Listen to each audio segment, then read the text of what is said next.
My cause première. Aïe, attends, j'en fais. C'est super drôle. Voilà. Bonjour. Bonjour Rob. Comment vas-tu? Bah ça va bien et toi? Bah ça va, ça va. Je suis My Cause, je suis drag queen du coup sur Lyon. Ça va faire 1 an et demi, ça fait même 1 an et demi. 1 an et 9 mois précisément même, Ok. je dirais. Parce que j'ai commencé en janvier 2024, donc Ok. ça fera 2 ans en janvier 2026. Principalement je fais du chant, après je fais comme beaucoup d'autres du lip sync. Et j'essaye un peu de varier, on va dire, les thèmes, même si j'arrive un peu plus à me retrouver dans des thèmes un peu plus cabaret récemment. Qu'est-ce qui t'a amené à faire du drag? Et ben en vrai, c'est l'amour de la scène. J'ai fait du théâtre pendant 6 ans. Ok. Donc de tout mon collège, une grosse partie de mon collège et tout mon lycée. Enfin que j'ai arrêté parce que j'ai commencé à travailler, parce que bah il faut bien gagner de l'argent dans la vie, dans ce monde capitaliste. Effectivement. Déjà j'ai connu le drag via internet, Ok. mais de loin, genre je connaissais pas encore tout ce qui est drag king, drag queer, drag créature, je connaissais vraiment juste les drag queens. Ok. Après j'ai au fur et à mesure connu les drag kings et tout. J'ai commencé à m'y intéresser réellement grâce à Drag Race. J'ai commencé je crois par la saison 12 sur Netflix. Donc, j'ai vu mon premier drag show en 2023. Ok. Et c'était le consortium au Pilot Hotel Ok. pour la finale de la watch de la finale de la saison 2. Ok. Et c'est du coup bah j'ai vu en même temps mon premier drag king à ce moment-là qui était Yax Ferry. Ouais. Et c'était en même temps premier show, donc j'ai vu Aphrodite Amour et Vasectomie. Oui, j'y étais. Ah, c'est hyper drôle. Mais j'ai l'impression qu'il y a plein de gens qui y étaient. J'y suis allée avec du coup avec une de mes copines avec qui je suis arrivée dans le drag, qui est Melziki. Genre j'étais en mode mais j'ai trop envie d'aller voir des shows et tout, ça a l'air trop bien. Donc on y allait ensemble avec des amis à elle. Et franchement j'étais en mode waouh, c'est trop cool. Enfin c'est une forme d'expression je trouve vraiment super propre, le drag. Enfin tu peux vraiment tout faire. Genre que ce soit du lip sync, du chant, de la danse. J'ai déjà vu des drags qui faisaient des acrobaties, du cirque. Enfin c'est vraiment un truc super cool. Et c'est au fur et à mesure d'aller voir des shows. Les premiers shows que j'ai suivis ensuite c'était à Baston. Ouais. Mais j'ai vraiment été sur la toute fin de Baston. C'est là-bas que j'ai découvert Beauregard, qui est maintenant mon coloc aujourd'hui, pour dire où on en est. Au fur et à mesure, en découvrant d'autres lieux queer, comme le Sonic, j'ai pu découvrir Echo, Malédiction. Enfin, vraiment, tout un panel d'artistes très très différents, dans des genres très différents également. Ouais. Et c'est vraiment en ayant vu les gens sur scène que je me suis dit, j'ai envie d'essayer. J'ai pas dit je veux en faire, j'ai envie d'essayer. Et c'est en ayant fait mes premières scènes en drag que j'ai dit, ah ouais, je veux faire ça. Je veux continuer à le faire en tout cas. Ouais, parce que tu avais fait l'étape avant de monter sur scène, t'as été bénévole aussi. Sur ouais. Pas mal J'ai fait pas mal de bénévolat, notamment on s'est beaucoup vu pendant les viewing parties de la saison 3 de EDA. Ouais. Mais toi t'étais principalement en photo. Moi j'étais à la photo, ouais. Mais le côté bénévolat j'aime bien parce que déjà c'est de l'aide pour les copains. C'est ça. Ah on dit bonjour à mon chat. Parce que c'est glandé. il s'est faufilé. Il nous entend pas, on peut parler mal de lui. J'ai refait cette année du coup un peu de bénévolat, je crois. Ouais. Non, oui. Pour les watch parties en tout cas non, j'ai plus performé cette année. L'année dernière j'ai pas du tout performé pour les watch, mais ça m'arrive pour les amis, genre pour Ajna, pour sa première soirée qui était la Aj Night. J'ai fait pour des soirées au lavoir, le lavoir notamment qui a des postes de bénévolat au bar. Ce qui fait qu'on profite également des soirées gratuitement et tout. Et c'est hyper intéressant parce que du coup, tu travailles pour le drag show. Si t'as pas d'argent, ça permet d'assister au drag show. Parce que ça fait un coût à force. C'est ça, de faire beaucoup de drag show. Déjà, c'est des dépenses. Mais de toute façon, même quand on y va, on a la conscience qu'il faut qu'on paye nos... Il a essayé de faire quoi, là? Le chat a essayé de sauter. Mais je vais me tuer. Mais bouffe pas. Je pensais pas qu'il avait ses penchants, lui. C'est bon, je l'ai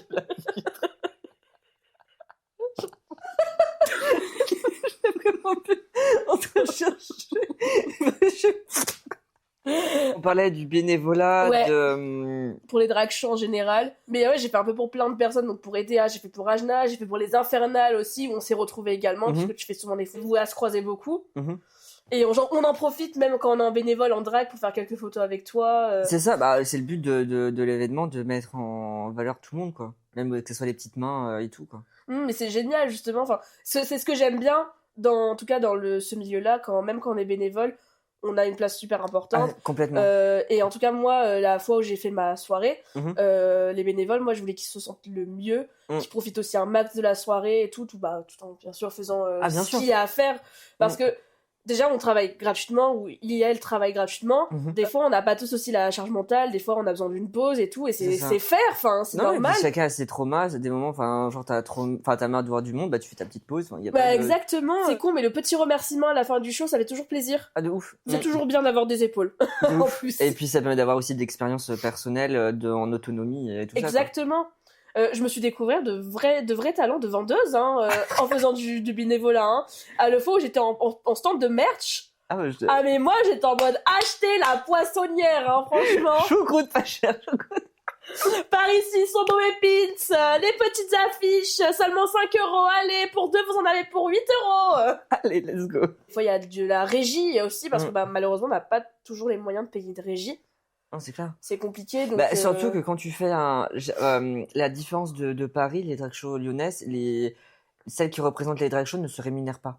Oui, c'est souvent le cas en tout cas. À l'inverse, à Paris, c'est que c'est les meufs qui représentent et qui se rémunèrent, mais pas les personnes qui perdent.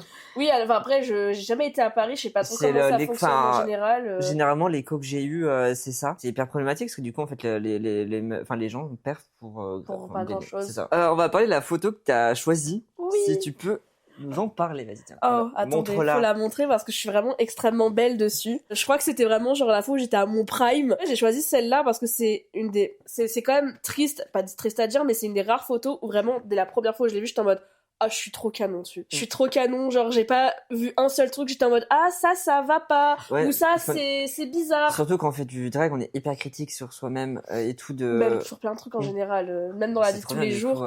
Enfin, personnellement, j'ai une estime de moi qui est très variable. Très, très, très variable. Il y a des jours où je vais me kiffer à mort et des jours où vraiment je me déteste à souhait. Et le drag, je pense que c'est le cas.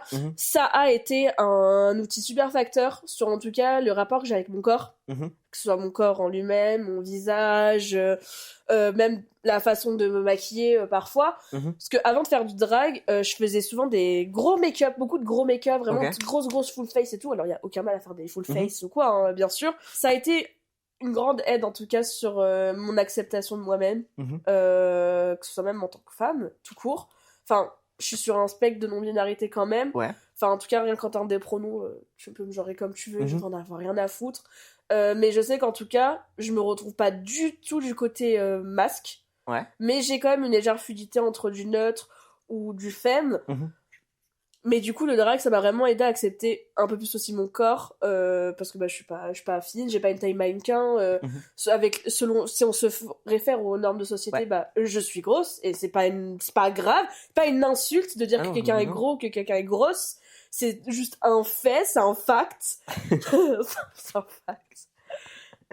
Mais ça m'a aidé à savoir mettre en avant aussi des parties que je savais pas spécialement bien faire, genre que ce soit ma poitrine, ma taille, mes hanches. Se mettre en valeur et de jouer avec tes formes. Ça va pas spécialement rendre pareil d'un corps à un autre. En tout cas, tout ne va pas forcément à tout le monde, mais faut pas le prendre dans le sens où ça va une personne mince, ça va une personne grosse. Ça a rien à voir le poids, ça va vraiment être, je pense, une question plus de silhouette ou juste même de forme en général. Enfin, une personne qui va avoir une taille plus fine ou une taille moins marquée, une personne qui a des épaules plus larges ou un peu moins larges, enfin, qu'on soit mince, qu'on soit gros, qu'on soit svelte ou quoi, on pourra j'ai des épaules plus larges que des personnes qui sont plus grosses que moi, et je peux avoir des épaules plus minces, enfin plus rapprochées que des épaules des personnes qui sont plus fines que moi. Donc le point en tout cas, c'est juste les normes de la société qui nous ont imposé de se dire gros, ça va, les gros peuvent mettre ça, les minces peuvent mettre ça. Alors que non. Personnellement, je ne vais plus acheter de vêtements en magasin depuis très très très très longtemps. Et ça me saoule parce que j'essaye de consommer responsable, mais c'est, en tout cas moi avec mes tailles, c'est compliqué.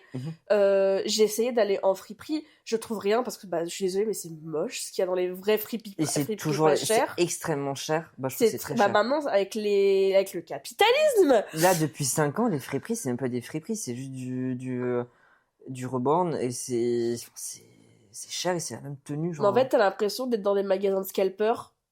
les scalpers qui achètent pour revendre 3 fois plus cher. C'est juste ultra contre-productif à la démarche de base. Et c'est pas plus écologique? Absolument pas. Et au contraire. D'acheter en masse, ça fait que faut produire plus. Parce que les gens achètent en gros. Un exemple tout con qui est très d'actualité, les Labubu. Ouais. C'est vraiment le... Non mais c'est un truc... Si, j'en ai un. Je pourrais le montrer. Alors moi, je les achète que d'occasion, du coup. Okay. On peut parler de Drag Factor, en vrai. Ouais, de ouf. Bah, c'était quoi Drag Factor? Donc, Drag Factor, c'est une sorte de compétition qui a été, du coup, pensée par Beauregard. Ouais. Donc, c'est un peu... un truc un peu en mode télé, avec des magnétos et tout. Style un peu comme dans Danse avec les stars, des émissions comme ça. Sauf que ça avait plus pour but, enfin, en tout cas, moi, c'est la façon dont j'ai vécu mon aventure, d'accompagner les artistes pour essayer, pour leur donner des outils pour perfectionner des perfs. Ok.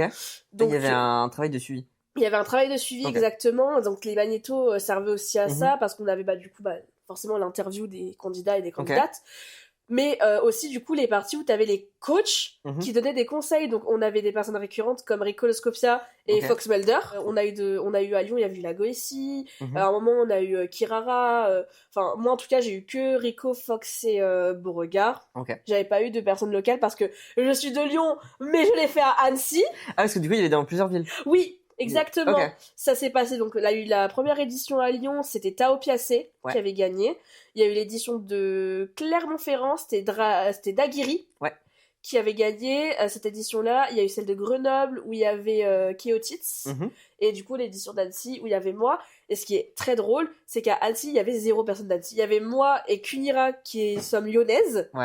Il y avait un drag king qui s'appelle Dino qui lui, je crois, si je dis pas de bêtises, est de Chambéry. Et il y avait Sucy Rose qui elle est de Paris.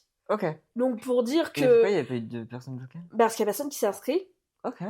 Il n'y a juste pas eu d'inscription. D'autres personnes se sont inscrites, ont pris la place. Et j'ai envie de dire, voilà, ça m'a servi, j'ai gagné. Et du coup, il y a eu la finale qui s'est passée à Lyon pile un an après en plus. Et pour moi, qui était quand même un peu important parce que Lyon, ça reste quand même ma ville. Et c'était au Sonic. Parce que t'es lyonnaise de base. Oui, je suis née à Lyon et tout. J'ai toujours vécu un pur produit de Lyon. Je suis née à Lyon. Là, on est chez mes parents actuellement, du coup, dans une banlieue lyonnaise où j'ai vécu de mes 0 à mes 22 ans, pardon. Parce que t'as quel âge maintenant? Non, j'ai 23 du coup, et j'ai déménagé juillet 2025. Je suis contente que ça se passe au Sonic, du coup, qui est aussi un lieu que j'affectionne beaucoup parce que c'est un lieu qui est très important pour la culture queer, pour la culture même juste underground, qu'il soit musicale, performative à Lyon. Et même pour du clubbing, enfin, on passe en tout cas, moi j'ai toujours passé de très bons moments là-bas. J'ai fait énormément de rencontres aussi, notamment j'ai vu des shows que j'ai vus pour la première fois là-bas, donc les Infernales. J'ai vu les Chaudières aussi de Patricia. Je t'ai déjà vu sur scène là-bas d'ailleurs. Oui, c'était là où c'était sur la toute première où j'étais bénévole. T'étais en duo avec quelqu'un même. Ah putain, mais oui, j'étais avec Fleur. Voilà. Ah putain. Oui, parce que du coup j'ai fait une perf, mais vraiment en fait là j'avais fait une scène ouverte où en gros en 3 jours avant le fait il y a quelqu'un qui s'est désisté, genre j'ai besoin de quelqu'un, enfin pour perf. Du coup j'ai vu ma pote, on avait déjà fait cette perf il y a j'ai vu pour l'intérieur queer. Je l'avais vu aussi. Fangirl. Oh my god. Yeah. J'ai des photos de lui dans ma chambre en fait. Waouh. C'est une vanne. Après, mais j'aurais celle-là par contre, qui est techniquement de lui. Ça voit qu'avec toi. Et du coup, j'avais fait Mais je t'aime de Camille Lelouch avec ma pote Fleur qui a déjà eu un épisode ici où elle faisait la danse et moi j'étais en drag king. Et là, du coup, pour secourir, on a réinterprété la musique. Du coup, on a fait un costume. Elle était dans une dent géante. Moi, j'étais dans un bonbon. Et on a fait, toujours sur la musique de Mais je t'aime de Camille Lelouch, mais en réinterprétation, comme si c'était un truc avec un dentiste, je sais pas trop quoi, et avec une... C'est hilarant, en vrai. À la base, il devait avoir mon mec en brosse à dents. C'était marqué, mais j'ai pas le temps de faire le costume. Ah, merde. Ça aurait été super drôle, en vrai. Parce que j'ai fait les 2 costumes en 3 jours. Putain, oui, en plus c'était gros, je m'en souviens. Oui. J'ai galéré à trouver des cartons à peindre et tout. Oh putain. Comme quoi le drag c'est beaucoup aussi de fait main, de crafting. Ah ouais, là c'était vraiment du crafting 0 budget et un string et un talent, quoi. C'est quoi déjà? Un string et un rêve. Ah oui, un string et un rêve, quoi. C'est bien que tu t'as reparlé des open stage aussi, que j'ai fait Donc sur la 2e saison, parce que toi c'était la première saison que t'avais fait, il me semble. Je sais plus du tout. Si je dis pas de bêtises, en tout cas, c'était la première que j'avais vue d'Open Oui, Stage. si, c'était la première saison. Et c'était la première fois que je te voyais sur scène également. Des rencontres qui du coup peuvent être super importantes parce que dans le milieu queer, il y a beaucoup cette notion aussi de famille choisie. Bah, j'ai de la chance d'avoir une famille de sang très aimante et très compréhensive qui n'a rien contre le fait que je fasse du drag, ils sont déjà même venus me voir performer. Trop bien. Et j'ai réussi à faire chialer ma mère. C'est mon plaisir, c'est de faire chialer les gens quand je fais des perfs émotionnels. J'ai dit, maman, tu viens? On va faire Si Maman Si de France Gall. C'est bien. Ah ouais, donc t'aimes faire chialer. J'adore ça. Mais par contre, les crises d'angoisse sur scène. Ah, faut qu'on en reparle de celle-là. C'était toi qui les avais pris, les photos de la watch party. Je crois. Hein. Oui, c'était toi. Oui, c'était. Oui, bah oui, je t'avais Faut vu. qu'on contextualise. Donc, c'est la viewing party de C'est quoi, la viewing saison party 3. Qu'est-ce que c'est les viewing party? Explication. En fait, les viewing parties, ce sont des soirées qui vont mêler projection des épisodes de Drag Race, en tout cas dans notre cas, ou même d'autres émissions. Là, en l'occurrence, on parle de Drag Race, et en même temps des drag shows.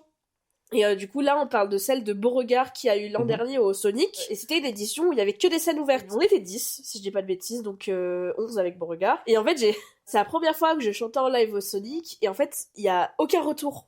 En tout cas, à l'époque, j'avais aucun retour. C'est vrai que maintenant, ils scène. installent les retours. Maintenant, il y a des retours et c'est beaucoup plus pratique pour chanter. On y reviendra après. Il y avait pas de retour et en fait, je m'entendais pas. Et en fait, j'avais l'impression de faire n'importe quoi. J'avais vraiment moi sur scène j'avais l'impression de chanter super mal et en fait j'avais l'impression que même le public m'entendait pas du coup moi je m'entendais pas alors qu'ils m'entendaient tous très bien hein. Et en fait vraiment je suis sortie de scène et en fait c'est la seule fois que ça m'est arrivé lors d'un show où je performe. J'ai fait une grosse crise d'angoisse mais vraiment parce que j'avais pensé c'est ça, j'ai cru que j'avais fait de la merde et tout, enfin alors que non, pas du tout. Y a plein de gens qui sont venus me voir qui m'ont dit mais non c'était bien et tout. Notamment il y avait Jackie Fuego ce soir-là qui est un drag king qui lui aussi chante qui m'a dit mais non mais c'était bien et tout. Est-ce que c'était parfait? Non, parce qu'il faut quand même rester objectif, mais t'as vraiment une très belle voix. Enfin il m'avait dit des trucs comme ça qui quand même sont très rassurants.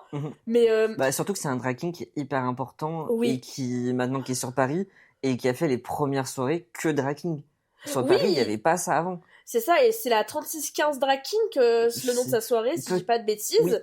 Qu'il avait fait une édition à Lyon que j'ai pas été malheureusement.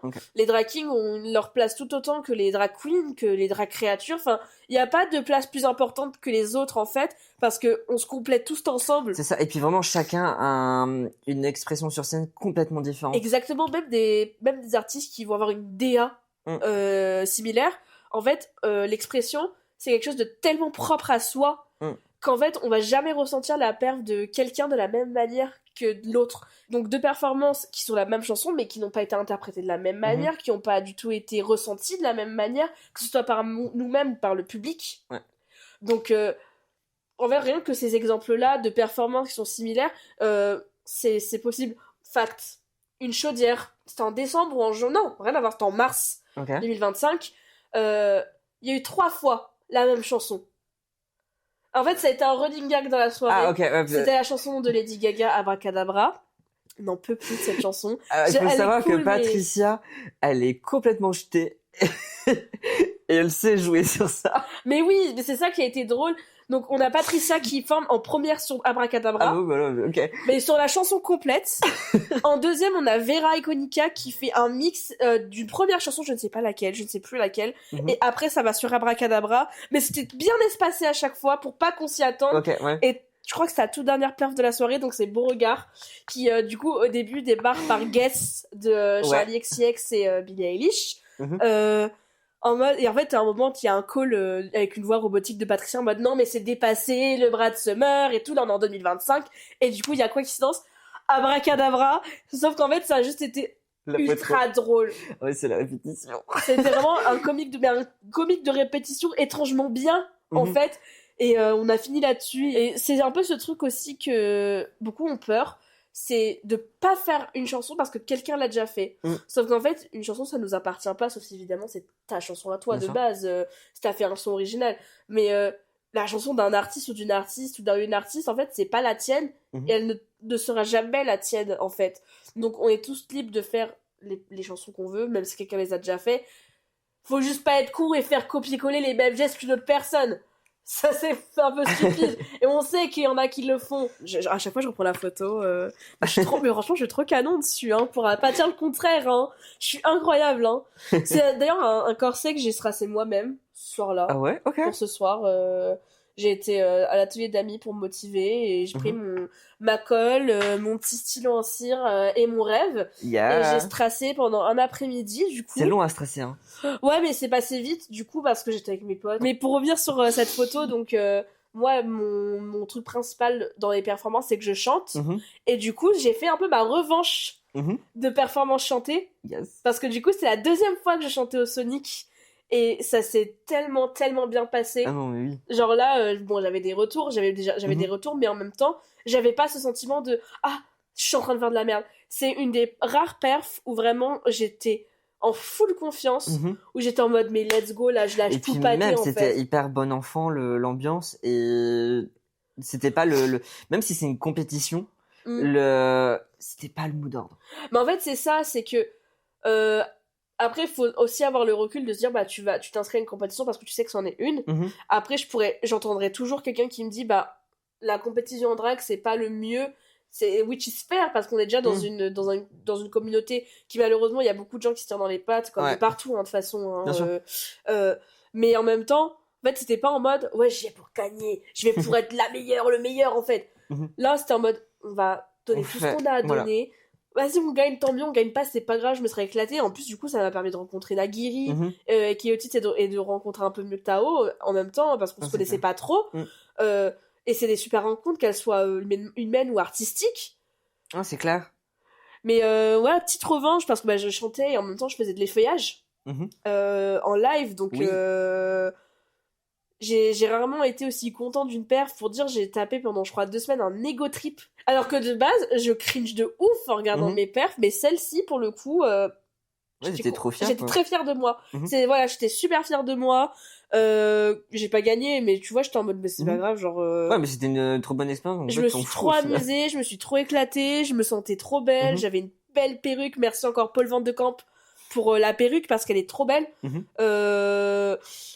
Enfin, même merci encore aussi pour les conseils, Rico, Beau, il y avait Jason aussi qui était là, et Fox. Donc, ça a été vraiment, je pense, une très très belle expérience, en tout cas pour moi vis-à-vis de mon drag. Et bah, du coup, on continue encore. Enfin, en tout cas, on y est toujours maintenant. C'était en mai. Il y a l'été qui est passé où j'ai pu performer pour des viewing parties encore. Donc, j'ai remplacé Beauregard sur ces viewing parties. C'était un hôtel. Donc, bah, je l'ai remplacé 2 fois et j'ai fait la finale aussi avec lui. Il y avait également Mona Pose et Farfadé pour la finale. Et là, on était au Ninkasi Cordelier. Ouais. Super accueil d'ailleurs, vraiment, ils étaient géniaux. Trop bien. Et bah, on s'est trop éclaté, on s'est fait des perfs pour s'amuser. Pareil, j'ai rechanté, j'étais sur ma Popstar Era. Slay. Enfin, franchement, c'était trop cool. Et là, on continue. Là, le 25 septembre, il y a Black Race, donc je vais m'essayer un nouvel exercice qui est le stand-up. C'est quoi Black? C'est du stand-up. Qu'est-ce que c'est Black Race, Robin? Bah alors, Black Race, dis-nous pour nos auditeurs. C'est une soirée donc qui mêle drag show et stand-up, qui a été créé, il me semble, par Victor Huro, donc un drag king, et un autre drag king qui s'appelle Mercutio. Et en fait, Mercutio et Victor, ce sont des drag kings, mais pas que, ils font aussi de l'humour, ils font du stand-up. Et en gros, c'est un peu la rencontre d'artistes drag qui vont s'essayer au stand-up et d'artistes de stand-up qui vont s'essayer au drag. Donc, on va tous faire une perf drag. Et on va tous faire un stand-up. Un sacré exercice. J'ai pas encore commencé à écrire à l'heure actuelle où on est, mais quand l'épisode sera diffusé, la soirée sera déjà passée parce qu'elle elle est en septembre, la soirée. Donc, elle était en septembre. Attends, mais du coup, c'est quand en septembre? C'est le 25. Ah, c'est bientôt! Ah, c'est très très bientôt, c'est dans 2 semaines et demie, là. Ah oui. En tout cas, j'ai super hâte de m'essayer à ça. Parce que moi, j'aime bien tester plein de trucs. J'ai pu tester le roast, notamment, cet été. Ça va être chaud à faire. J'ai roasté Ajna. Ajna, qui est une des personnes que j'ai rencontrées dans le drag, que je compte parmi mes sœurs. Du coup, elle avec Icar / Chahut, qui a fait aussi des tenues pour EDA. Et qui a bossé pour la tournée Drag Race France All Star. Ouais, pour Soa. Pour Soa de Muse, exactement, avec Baby Gamma. Je l'ai roasté et je m'attendais pas à ce que ça marche aussi bien. Après, le roast, c'est un exercice, on va dire, qui marche, et qui est en tout cas plus facile quand tu connais la personne et que tu sais où tu peux aller. C'est ça, parce que c'est que tu te, entre guillemets, tu te foutes la gueule de la personne, mais gentiment. C'est ça, en fait, c'est lancer des pics, mais faut pas franchir la barrière de la méchanceté. Ouais. Alors, moi, je suis une drag queen AFAB. Qui veut dire donc, les personnes AFAB, ce sont les personnes assignées femmes à la naissance. Ouais. Donc, moi, en tout cas, je suis pas une personne de transmasque, ou vraiment dans le non-binaire, on va dire, à proprement parler, je mets de grosses guillemets là-dessus, vu que je me retrouve quand même beaucoup plus sur mon côté femme. Mais il y a une expression que j'aime pas du tout, qui est utilisée un peu par les vieilles dragues, c'est bio-queen. Ok. C'est quoi? Je crois que c'est RuPaul même qui l'a inventé, cette expression. Ouais, ça vient de RuPaul c'était à l'époque où il stigmatisait les personnes trans. Donc moi c'est un terme que j'aime pas du tout. Attends, je refais une parenthèse. Pardon, vas-y. Et pour lui, une personne trans ne pouvait pas faire du drag, et ainsi les bio queens pareil, parce que c'était considéré que pour la communauté gay et pas pour l'autre spectre, et qui a été réutilisé par la communauté, parce que la communauté de Drag Race sont des personnes très haineuses. Et du coup, ça a été répété, déformé, et même si, on n'accepte pas ce qu'il a dit. Bien sûr. Mais c'est juste pour dire qu'en fait, non, en tout cas, ce sera que pour des hommes gays. Et pas pour des personnes qui sont pas dans le bon spectre. En tout cas, c'est ce que RuPaul a voulu, et il s'est pris une méga sauce là-dessus. Ah, complètement. Mais le terme bio queen, du coup, c'est un terme que j'aime pas. Enfin, pourquoi directement mettre un terme différent alors qu'on fait la même chose? Enfin, je vais pas appeler une drag queen AMAB, on va plutôt dire une drag queen homme cis, une true queen. Ça existe pas, une vraie drag queen, un faux drag king, une fausse drag queen. Non, en fait, on est drag queen à partir du moment où on va explorer l'extra féminin, que tu sois un homme cis, que tu sois une femme trans, que tu sois un homme trans, que tu sois une femme cis, que tu sois une personne non binaire, en fait. Pareil pour le drag king. Le drag king, c'est pas que des femmes ou des hommes trans. Il y a aussi des personnes AMAB, /cisgenre qui en font. Drag créature, on n'est pas des créatures humainement parlant. Déjà, de base, le côté drag créature vient du cabaret français. Déjà, il y a ça, et du coup, en fait, c'est un mélange de toutes les cultures qui viennent partout, américaines et françaises. Et du coup, il y a ce mélange, et on est dans une société où on est obligé de mettre des termes pour dire, toi t'es gay, toi t'es hétéro, t'es machin. Et du coup, le bio-queen, paf, genre, jambon cru, allez hop. Non, mais c'est vraiment cette histoire de catégorisation, en fait. D'étiquette. D'étiquette, voilà, merci. Qui me plaît pas, en fait. Il y a un terme pour un type de drague, et voilà, il y a les drag queens, les drag kings, les drag créatures, les club kids, etc. Qu'importe notre genre, notre expression de genre, notre identité de genre, et ce qu'on a entre les jambes, en fait, on est libre de faire le type de drag qu'on a envie. Et moi, en tout cas, je me suis retrouvée dans le drag queen. Le drag king m'a jamais attirée, en tout cas. J'ai jamais essayé. Je serais curieuse d'essayer, mais j'aimerais tester pour l'expérience, en vrai. Et tu mettrais quoi comme pancarte? Le drag king. Les drag kings à essayer. Et d'ailleurs, on a eu la première compétition médiatisée de drag king cette année. C'est King of Drag. On avait besoin de ça, parce que avant qu'il y ait cette émission, la seule émission où on voyait des drag kings en compétition, c'est Dragula, qui est faite par les Bullet Brothers. Je sais pas tous les noms, il me semble que c'est ça, qui est beaucoup plus basé par contre sur le côté horreur. Donc là, sur Dragula, on retrouve non seulement des drag queens, mais on a également des drag kings, des drag créatures. C'est vraiment l'émission qui a dit, mais en fait, tout le monde. Et c'est vraiment génial avec cette émission, et ça marche. Drag Race, en tout cas US, on a attendu, je crois en tout cas, la saison 13 pour avoir une personne trans, il me semble, qui était Gottmik, qui est un homme trans. Les personnes trans ont toujours existé. Les personnes trans sont tout autant légitimes que les personnes cis à faire du drag. De toute façon, on répétera jamais assez. On n'est pas en fait à se mettre des étiquettes en mode toi t'es mieux, toi t'es pas mieux en fait. Mais c'est ça. Surtout c'est le but du milieu LGBT la communauté. On dirait, mais même le mot queer en fait. Déjà le mot queer vient de là. C'était une insulte. C'est une insulte qu'on s'est réappropriée. Et ça c'est trop bien. Mais c'est pour montrer qu'en fait c'est une force qu'on a. Enfin, faut maintenant être queer, c'est une identité en fait, le fait d'être queer. Moi, il y a vraiment, je trouve, une grosse différence entre le fait, je vais parler on va parler français, peut-être qu'on le coupera. Vas-y. La communauté gay et la communauté queer. Ah, c'est deux mondes complètement différents. C'est deux mondes complètement différents.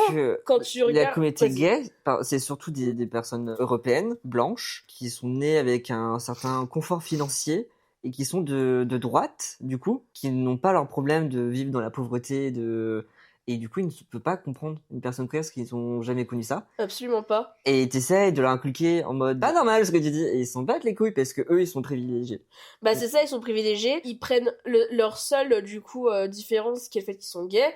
Alors évidemment, ils méritent aucunement les discriminations qu'ils peuvent subir. Bon, enfin, quand tu... mais c'est pas les personnes qui vont avoir des... Mais c'est pas les personnes qui vont avoir des problèmes pour trouver un appartement, pour trouver un travail. C'est pas eux qui vont se faire contrôler leurs papiers toutes les demi-heures, en fait. Sachant que dans la communauté queer, on n'oublie pas les personnes trans, il faut surtout pas oublier les personnes racisées, en fait, aussi. Moi, j'ai le white passing, et dans la vie de tous les jours, c'est un grand atout, mais j'ai des origines algériennes, dont je suis extrêmement fière, et que j'essaie de plus faire savoir possible, en tout cas, dans ma communauté queer, parce que c'est quelque chose dont je suis fière, c'est ma famille, c'est mes racines, et c'est même le côté de ma famille que j'ai le plus vu, parce que bah, dans ma petite banlieue, c'est là où je vois toutes mes tantes, tous mes oncles, et du coup c'est du côté de ma mère, et c'est quelque chose que j'aimerais aussi mettre plus en avant dans mon drag. Genre, il y a un kiff que j'adore, c'est d'apprendre à chanter dans différentes langues. Genre, je sais chanter en anglais, en français, très légèrement en espagnol, je sais chanter en japonais, j'apprends à chanter en coréen, pouvoir chanter en arabe. Ah bah tu m'étonnes. Bien que l'arabe, on sait que... Tu parles l'arabe du coup? Absolument pas. Ok. J'aurais adoré. Bah, je connais des insultes, quoi. Parce que moi, genre, quelques mots. Du coup, côté de mon père, ils sont tous italiens. Et ils parlaient le patois vénitien. Ok. Je comprenais rien. Et du coup, genre, ils le faisaient exprès de parler en italien pour pas que moi et ma mère comprennent. C'est terrible, ça, par contre. Ah non, je te jure, c'était... Bref. Mais ouais, donc apprendre à chanter en arabe, bien qu'il y a plein de dialectes différents. Enfin, il y a algérien, tunisien, marocain. L'arabe qu'on apprend... Il y a des cours d'arabe, des fois, aux écoles. C'est l'arabe littéraire qu'on va apprendre. Même l'arabe libanais. Enfin, t'as plein de dialectes, c'est comme dans plein de pays. De toute façon, en Allemagne, t'as des dialectes, en Italie, t'as des dialectes. Même en France, on a de l'argot gaga, et tout, là, le breton. Moi, je parle le gaga, donc le parler stéphanois. Ah, tu es de Saint-Étienne! Alors moi, du coup, je viens de la campagne profonde de Saint-Étienne. Okay. Et du coup, le français, il est pas à jour. Et quand je suis arrivé du coup sur Saint-Étienne, il y avait quasiment que des Lyonnais dans ma classe. Et quand je parlais, les gens ne comprenaient pas ce que je disais. Ok. Et je disais, on passe ma baboge, machin et tout. Ah oui! Et il y a des moches se babaient, genre des trucs comme ça, tu vois. Et les gens comprenaient rien. Ah, je vais calmer. Et c'est comme ça que j'ai compris qu'en fait, je parlais pas français. Ok, waouh! Voilà. Ça fait quelque chose comme quoi, même dans son propre pays, enfin là où on est et où on apprend notre langue maternelle, en guillemets, on peut pas tous apprendre à se comprendre. Enfin, il suffit de voir certains mots qui font débat. C'est cool, mais je parle chocolatine. Qu'est-ce qu'on a à foutre que toi tu dis ça et que toi tu dis ça? Mais de toute façon, du moment que t'as une différence, t'es stigmatisé. Bah en fait, c'est ça, et c'est super triste. Faire attention à ce qu'on dit, genre, tu peux faire des blagues grossophobes, machin. Il faut pas concerné, genre, ta gueule. Bah c'est ça, en fait, sous couvert d'humour. En fait, c'est un truc en mode, ah mais c'est une blague qu'en fait, c'est faire ce que tu dis. Genre, une blague grossophobe, bah ça, c'est de la grossophobie. Une blague raciste, c'est du racisme, etc., en fait. Genre, il suffit que tu sois dans les normes de la société physiquement, que tu sois blanc. À partir du moment où tu as des privilèges, déjà, faut apprendre à assumer ses privilèges, déjà. Woke, ça veut juste dire qu'on est, comme a dit Soa de Muse, woke, ça veut dire éveillé, en fait. Voilà. Y a rien à dire. Et c'est important d'avoir des artistes et des personnes médiatisées comme Soa de Muse, qui sont queer et racisées, et qui sont pas cis, il me semble, enfin, si je dis pas de conneries. Enfin, en tout cas, c'est une personne queer et racisée, qui n'a pas peur de dire ce qu'elle pense et dire ce qui est réel et ce qui est vrai. On va d'ailleurs la remercier pour son message dans la finale, qui merci n'a pas été coupé. Tout à l'heure, je parlais vite fait du fait qu'avant je faisais beaucoup des grosses full face et tout. Et en fait, le drag, déjà, ça m'a permis de trouver un style, déjà, de trouver son style de maquillage en drag. C'est dur, je trouve. Enfin, tu passes, en tout cas, dans les premiers make-up, tu passes par beaucoup de choses différentes. Déjà, d'apprendre des techniques. Est-ce que tu veux coller tes sourcils avec tel colle? Est-ce que ce fond de teint, il est adapté à ta peau et tout? Parce que, mine de rien, c'est super important le choix des produits. Surtout quand on va performer et qu'on va transpirer, en fait. Le fond de teint va peut-être bouger ou quoi.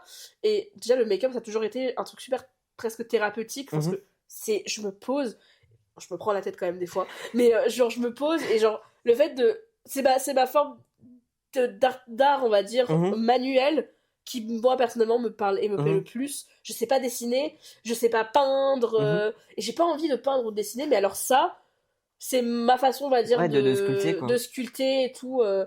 Et le drag, bah, ça me permet de le faire et aussi de faire plein de trucs que je peux pas faire dans la vie de tous les jours, quoi. Même si je porte par exemple souvent des lentilles, bah là avec le drag, je peux porter des lentilles roses, je peux porter des lentilles jaunes. Et tu peux être libre. Et c'est exactement c'est libre. Si t'avais 3 conseils à donner aux auditeurs sur toi, sur ta propre vie que t'as envie de transmettre. 3 conseils, c'est dur de dire 3 conseils en vrai. Apprendre à avoir confiance en soi, c'est dur, mais on finit par y arriver. Et de toute façon, c'est pas les autres qui te donneront la confiance, c'est quelque chose qui s'acquiert seul. Là-dessus, j'ajouterais du coup de pas se soucier du regard d'autrui. Bon, évidemment, pour des choses. Enfin, de pas se soucier du regard des autres sur ta propre personne, en fait. Enfin, drag, c'est un rendez-vous entre toi et toi-même. C'est toi qui te libères, c'est toi qui t'exprimes. Et un dernier conseil que je pourrais dire, s'amuser. En vrai, s'amuser. Le drag, oui, on aimerait en faire des métiers. Y en a qui arrivent à en vivre et c'est super pour elles. Mais faut pas oublier que ça quelque chose qui est fait pour s'amuser aussi, qui est fait pour se libérer, donc faut pas non plus oublier le côté passion. Elles sont très peu à en vivre de nos jours, ou alors ce sont des personnes qui sont extrêmement précaires, quoi. Parce qu'on n'oublie pas que le drag, ça coûte cher, mais on est presque tous précaires. C'est ça. Je sais plus qui c'est qui avait fait une vidéo où elle montrait du coup son make-up, et elle disait genre tous les prix qu'elle faisait. Oui, je sais plus. Et je crois que c'est autour de 1000 balles, jusqu'à la tenue. Bah, tu mets 1000 balles pour la soirée et t'es payé que 50 euros. Ouais, quoi. je me souviens plus c'était qui, mais c'était une vidéo très impactante. Parce que on oubliait ça, hein, mais le make-up ça coûte cher. Les perruques, si on en porte, ça coûte cher. Bah, les fossiles, les lentilles, les tenues. Et même si tu veux faire un truc, genre tu veux débuter, tu veux faire un truc tout basique, ça coûte cher. Mais rien que là, tu dois sortir un billet. T'es obligé. Ah, ouais, non. Merci. Merci à toi, c'était un plaisir. Yes. N'hésitez pas à repartager, à liker, à commenter, mettre des étoiles. Je ne sais pas comment c'est sur quelle plateforme vous allez regarder ça. Voilà, des bisous. Et suivez-moi sur Instagram. Ah oui, c'est quoi ton Insta? Pardon, je t'ai même pas demandé. Moi, mon Instagram, c'est @m.y.k.oz. My cause, du coup, pour Oz, référence au magicien d'Oz, parce que le drag, ça reste quelque chose de magique. Et Mike, donc MYK, de base, c'est des initiales qui sont, M, c'est mon prénom civil sur ma carte d'identité. Okay. Et Y et K, c'est le nom d'un personnage que j'ai inventé au collège. En fait, c'est mon pseudo que j'ai pris quand je faisais du cosplay, du coup. Slay. Donc voilà. Trop bien. Trop chouette. Et bah merci. Merci à toi.